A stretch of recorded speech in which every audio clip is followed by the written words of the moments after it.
In this tutorial, we will discuss a necessary workaround when trimming or applying a transition to a Twixtor clip or sequence from within Final Cut Pro. You may have encountered a shift in which frames are displayed when you trim or add a transition to a Twixtor clip. That is, you change the endpoint or apply a transition to a Twixtor clip, and suddenly the whole sequence seems to be shifting in time. You might be wondering what you're doing wrong or that there is a bug in Twixtor. The answer is that you are doing nothing wrong and that Twixtor is doing the best it can. The problem is due to a bug in Final Cut Pro. This doesn't mean that you can't trim or add transitions to a Twixtor clip.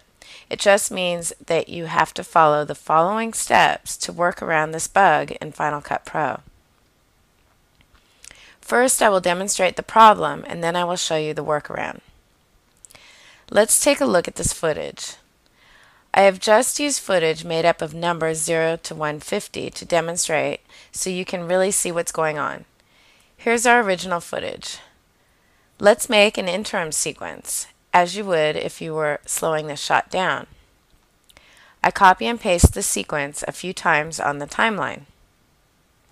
Typically, we would now nest the sequence in another sequence and add Twixtor to our interim sequence. I am just going to slow the shot by 50%. I go to the end of the sequence and it says 75, which would be 2 times slower. But let's say I want to trim the head of the shot.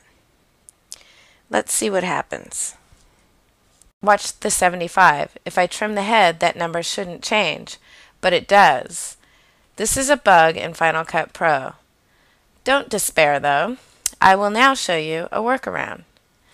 Incidentally, the same bug occurs if you have a transition between two adjacent sequences on the timeline as well, but the same workaround will fix that too. Step 1. Create your interim sequence by copying and pasting the original sequence a few times on the timeline. Step 2. Create another sequence and take your interim sequence and drop that into the new sequence.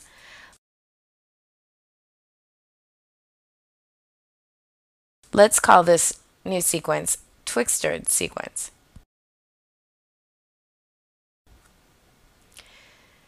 Step 3. Add Twixtor and make the speed change.